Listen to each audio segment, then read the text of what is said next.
Today on Galileo Talks, we're joined by Nathalie Rabbat, a communication specialist and speaker who helps people master the art of communicating with clarity, confidence, and purpose. With years of experience in media, sales, and professional training, Nathalie now works with teams and organizations to help them build stronger connections and navigate difficult conversations. We're excited to learn from her insights today. I want to flip the script on you. First question I want to ask you is tell me a bit about yourself. And I just had to talk about this with You students. did. Tell me a bit about myself. So it's interesting because now I feel that after a long career in sales and in management, I feel like I'm really in my element. Like I love what I do and I talk a lot. So my friends always joke that it's interesting that I'm making a living now, sharing my knowledge, and I love just connecting with people. Okay, and what drew you into this field?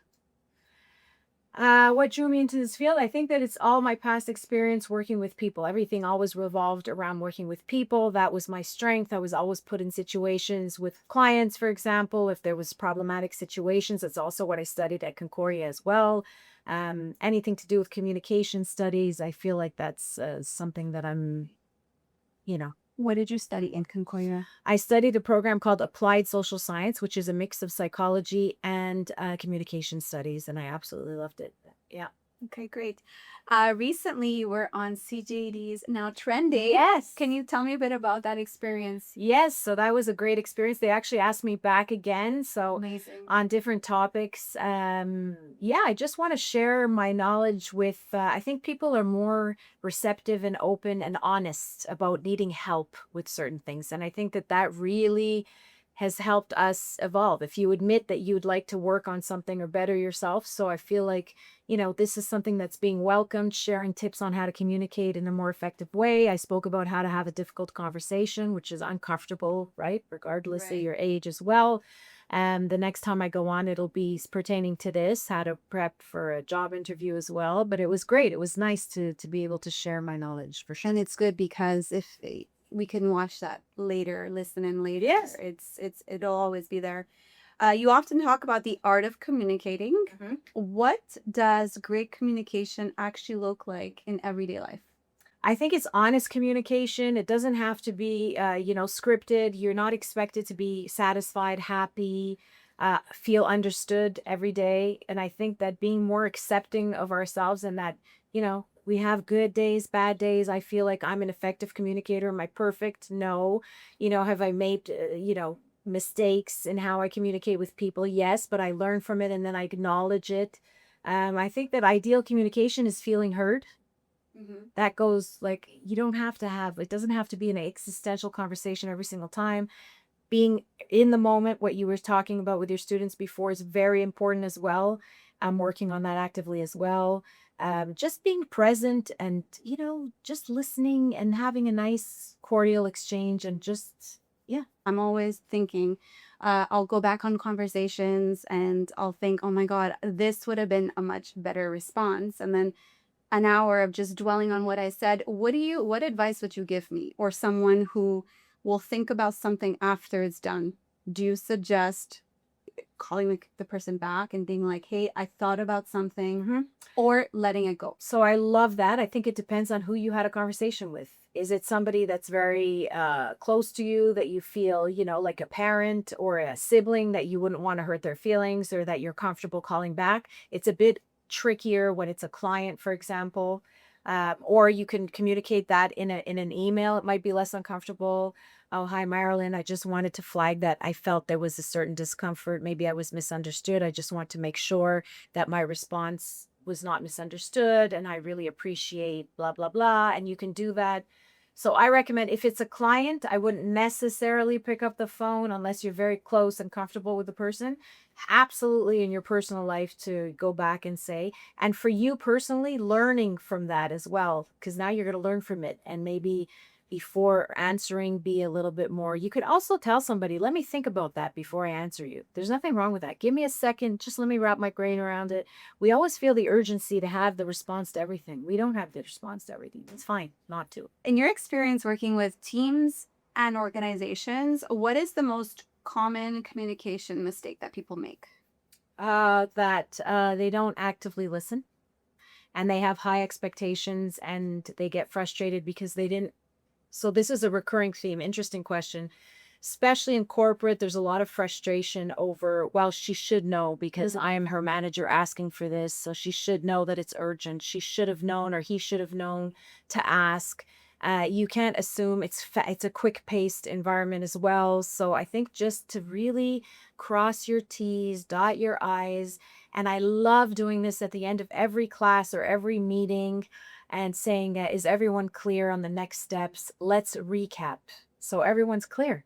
So for next class, what you just did basically, and they're like, oh, so Tuesday or Thursday? No, I just said, right? So I always used to say, so to be clear, Marilyn, for Tuesday, we need this. Jason, for Wednesday, I need you to do that. You did that actually for our interview, for your presentation, and I noticed that you were very organized and clear with your expectations, which I really appreciated. Communication isn't just words, it's body language, it's tone, it's listening. Which one do you think people underestimate the most? Body language, 100% body language.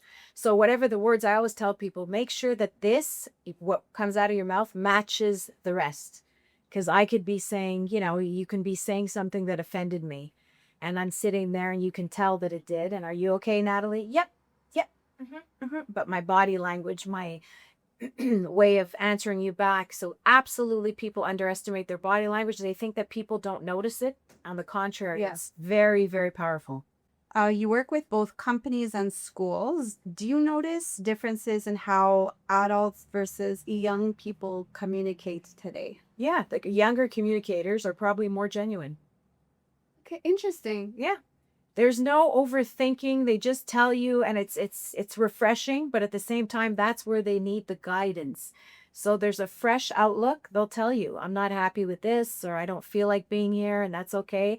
But then we have to guide them as teachers or speakers to say, it's okay to not feel like doing this or to disagree with me, but there's a way to behave and there's a way to convey that.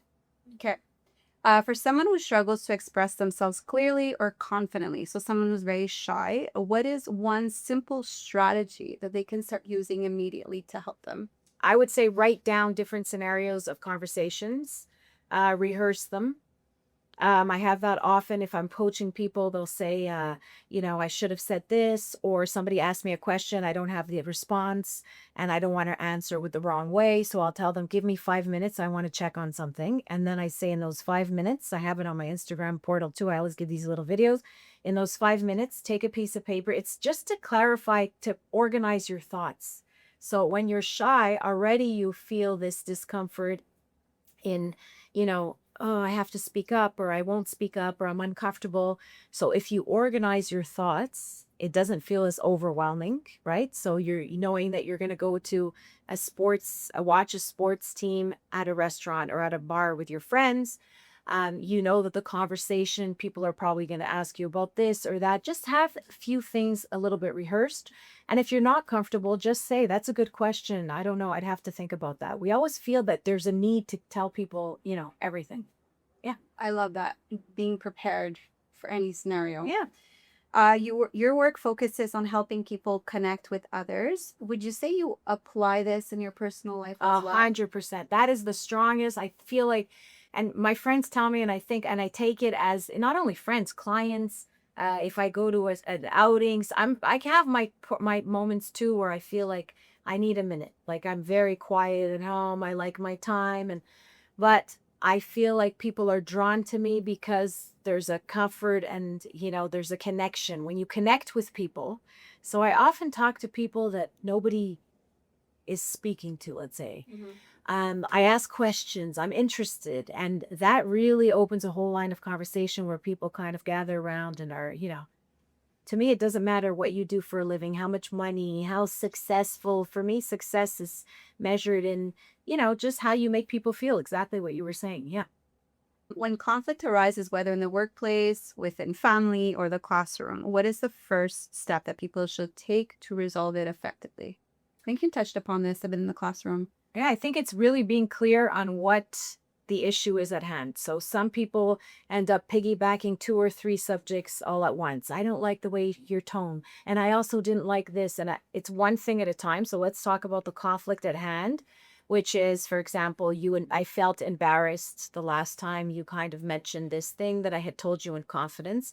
And then follow the steps. There are steps to take. I'd like to have a conversation with you because I felt embarrassed. Maybe that wasn't your intention. I like how you put it though. You didn't say you embarrassed me. You said I felt embarrassed. Yeah, the I So feel statement. exactly.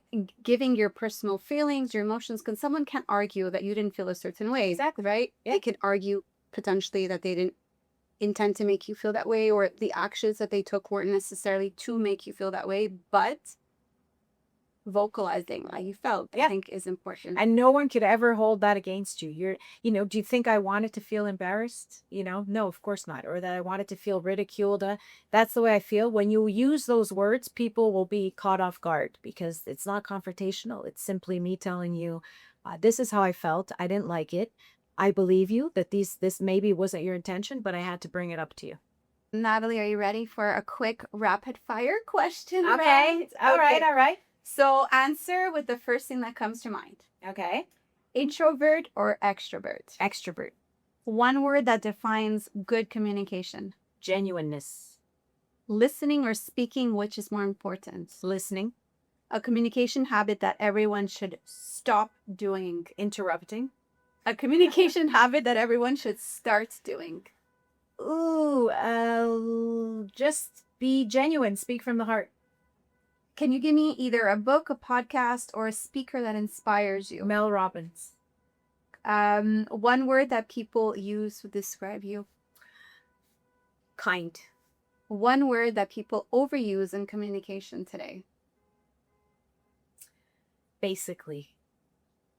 I'm going to make sure to never use that word again. In difficult conversations, do you listen first or speak first? Listen first. 100%. And when you're not working, Natalie, what is something that you love doing to recharge? Exercising. Any exercise in particular? No, weight training with music on. And I also love being with my girlfriends. It recharges me. Yeah, connecting with people. Love that. One final question, Natalie. If you could leave our listeners with one life lesson, either about communication or human connection, what would it be? I think that once you've mastered how you connect with people, we need to stop putting so much pressure on ourselves, stop comparing ourselves to others, and just connect. And that means sitting quietly with your friend and watching a movie, or, going for a walk in silence. It's connection. Everything, the basis of all of our interpersonal relationships, even with your kids, your husband, it's all about connection. If you feel connected, then you're going to invest into wanting to better the relationship. Communication is huge. You look at couples that are, the couple that you think, oh, wow, what do they have in common? All of them. It's good communication. It's openness. Yeah, effective communication. Well, thank you so much for Thank being here you for today. I having really me. It was appreciate lovely. Thank you. Thank you.